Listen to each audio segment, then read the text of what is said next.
Hello guys, welcome to movie Spector. ఈరోజు mechanic Rocky movie చూశాను. ఈ మూవీ 31 అక్టోబర్ దివాళీకి రిలీజ్ అవ్వాల్సింది, కానీ పోస్ట్ పోన్ అయ్యి ఈరోజు రిలీజ్ అయింది. మూవీ ప్లాట్ ఏంటంటే, car garage plus driving school నడిపే విశ్వక్సేన్కి ఆ ఏరియా రౌడీ షీటర్ అయిన సునీల్కి గొడవ ఎందుకు వచ్చింది, ఆ గరాజ్ని సునీల్ ఎందుకు లాక్కోవాలని చూస్తున్నాడు, హీరో ఫాదర్ అయిన నరేష్ ఎలా చనిపోయాడు, తన ఫాదర్ ఇన్సూరెన్స్ని విశ్వక్సేన్ ఎలా క్లెయిమ్ చేసుకున్నాడు, అసలు ఈ ఇన్సూరెన్స్కి సినిమాకి కనెక్షన్ ఏంటి తెలియాలంటే మూవీ చూడాలి. Second unit director and assistant డైరెక్టర్గా పనిచేసిన రవితేజ ముల్లపూడి ఈ మూవీతో డెబ్యూ డైరెక్టర్గా ఎంట్రీ ఇచ్చారు. మూవీ చూశాక ఇంకో 4 సినిమాలకు అసిస్టెంట్ డైరెక్టర్గా పనిచేస్తుంటే బాగుండేదేమో అనిపించింది. ఎందుకంటే రొటీన్ టెంప్లెట్ మూవీ ఇది. ఫస్ట్ హాఫ్లో 3 సాంగ్లు, సెకండ్ హాఫ్లో 3 సాంగ్లు, ఫస్ట్ హాఫ్లో 2 ఫైట్లు, సెకండ్ హాఫ్లో 2 ఫైట్లు. ఇంటర్వెల్కి ఏదో సర్ప్రైజ్ ఉండాలని సిల్లీ ట్విస్ట్.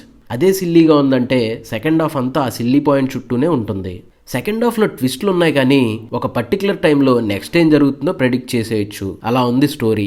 ఫస్ట్ హాఫ్తో పోలిస్తే సెకండ్ హాఫ్ బెటర్గానే ఉంది. మూవీలో పాజిటివ్ అండ్ నాకు నచ్చింది ఏంటంటే క్లైమాక్స్లో ఇచ్చిన మెసేజ్. ఓన్లీ దాని మీద బేస్ అయ్యి మూవీని తీశారు, కానీ writing part and screen play వీక్గా ఉండడం వల్ల మూవీ బోరింగ్గా అనిపించింది. అలాగే మూవీలో ఎమోషన్స్ని క్యారీ చేయడంలో పూర్తిగా ఫెయిల్ అయ్యారు. ఏ ప్లేస్లో కూడా ఎమోషనల్గా కనెక్ట్ అవ్వలేదు. పర్ఫార్మెన్సెస్ గురించి మాట్లాడుకుంటే హీరో విశ్వక్సేన్ యాక్టింగ్ బాగుంది, ఆ రోల్కి పర్ఫెక్ట్గా ఫిట్ అయ్యారు. హీరోయిన్స్ అయిన మీనాక్షి చౌదరి, శ్రద్ధా శ్రీనాథ్ ఇద్దరికి మంచి రోల్స్ పడ్డాయి, వాళ్ళ రోల్స్ని జస్టిఫై చేశారు. కమీడియన్స్గా చేసిన ఆది, వైవా హర్ష రోల్స్ వేస్టెడ్ అనే చెప్పాలి. ఇంకా సునీల్, ఫాదర్గా చేసిన నరేష్ ఓకే అనిపించారు. టెక్నికాలిటీస్ గురించి మాట్లాడుకుంటే మనోజ్ రెడ్డి సినిమాటోగ్రఫీ డీసెంట్గా ఉంది.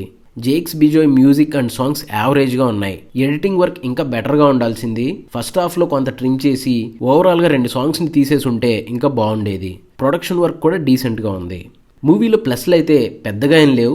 సెకండ్ హాఫ్లో కొన్ని ట్విస్ట్లు, క్లైమాక్స్లో ఇచ్చిన మెసేజ్. మైనస్లు అయితే స్టోరీ, రైటింగ్, స్క్రీన్ ప్లే. ఓవరాల్గా మూవీ నాకైతే జస్ట్ యావరేజ్గా అనిపించింది.